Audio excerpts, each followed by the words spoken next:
আজি টুনটুনৰ জন্মদিন। আগৰ দৰে জাক জমকতাৰে জন্মদিন পালন নকৰি এইবাৰ জন্মদিনত টুনটুনে এটা গছপুলি ৰোৱাৰ সিদ্ধান্ত লৈছে।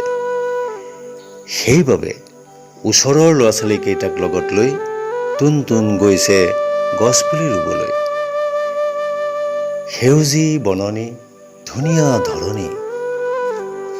এই ধৰণীখনত প্ৰত্যেক ল'ৰা ছোৱালীয়ে জন্মদিনত যদি এটাকৈ গছপুলি ৰুই পালন কৰি গৈ থাকে, তেনেহ'লে গোটেই পৃথিৱীখনেই ধুনীয়া নহ'বনে? আজি টুনটুনৰ বাৰ্থডে নহয়, ব'ল আমি তাহাঁতৰ পৰা আহোঁগৈ। ব'ল টুনটুন, অ' টুনটুন, অ' তোমালোক আহা।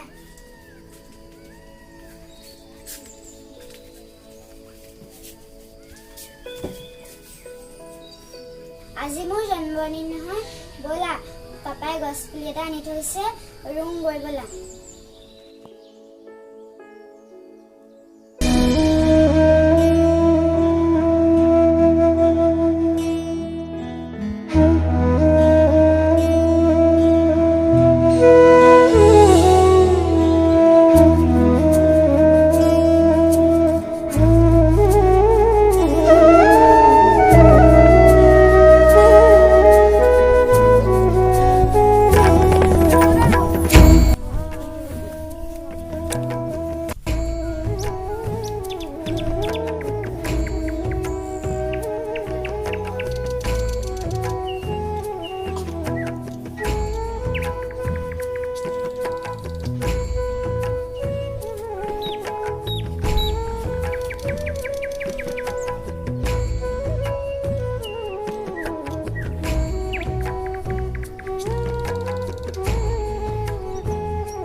ইমান কথা ক'ব পৰা হলি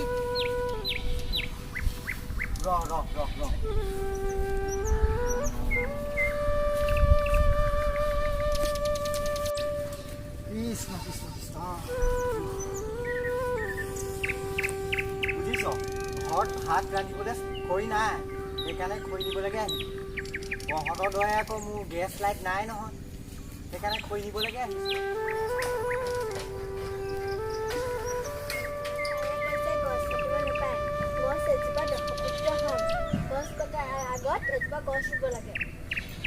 সেইবোৰ আমাৰ কৰিবলৈ এতিয়া কি সময় আছে? আমাৰ গছ কেনেকা দিলে আমি ভাত খাম কিহে, হয় নাই? হ'ব দে, এজোপা গছ কাটিলে একো নহয়, হ'ব।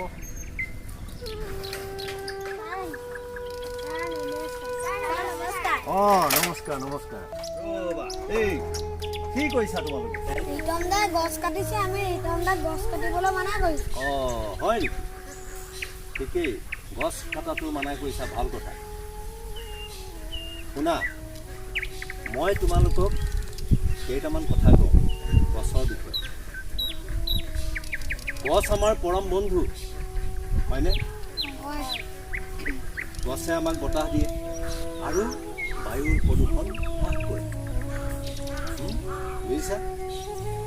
আৰু এই বতৰৰ পৰিৱৰ্তনটো তোমালোকে মন কৰিছানে? বতৰৰ পৰিৱৰ্তনৰ কাৰণে অসময়ত বৰষুণ, অসময়ত বানপানী, অসময়ত বতাহ ধুমুহা এইবিলাক হৈছে। এইবিলাক গছ গছনি কটাৰ কাৰণেই হৈছে। এফালে যদি তোমাৰ খৰাং হৈছে, আনফালে দেখিবা বানপানী। গছ গছনি কাটি সকলোৱে ধ্বংস কৰিছে, সেইকাৰণে গছ গছনি নাকাটিবা। গছ গছনি কটাৰ কাৰণে হাবিৰ পৰা বান্দৰ, হাতী এইবোৰ আমাৰ মাজলৈ ওলাই আহিছে। তোমালোকে বান্দৰকো দেখিছাই, কিয় আহিছে?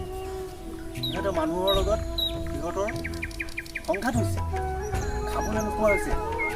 সেইকাৰণে গছ ৰুব লাগে। আৰু তোমালোকে নাজানা, অক্সিজেনৰ অভাৱত বহুত ঠাইত মানুহো মৰিছে। পৃথিৱীৰ উষ্ণতা, বায়ুমণ্ডলৰ উষ্ণতা বৃদ্ধি হৈ গৈছে। গছ গছনি কটাৰ কাৰণে কিমান আমাৰ ক্ষতি হৈছে ক'ব নোৱাৰাকৈ। সেইকাৰণে চোৱাচোন, ইমান গছ গছনি থাকিলে কিমান সুন্দৰ লাগে, ধৰণীখন কিমান ধুনীয়া লাগে। সেইকাৰণে আমি সকলোৱে কি কৰিব লাগিব? গছ ৰুব লাগিব। বুজিছা? বুজিছোঁ ছাৰ। তুমিও শুনা, তুমি এনেকৈ যে গছবোৰ কাটিছা, এতিয়া তুমি বুজি পাইছানে? গছবোৰ নেকাটিবা। গছ কাটিলে কি হয় তুমি বুজিলানে? বুজি পাইছোঁ ছাৰ। সেইবাবে প্ৰত্যেকটো তোমাৰ জন্মদিনত এজোপা এজোপা আজিৰ পৰা গছ পুলি ৰুবা। নিশ্চয় ৰুম ছাৰ।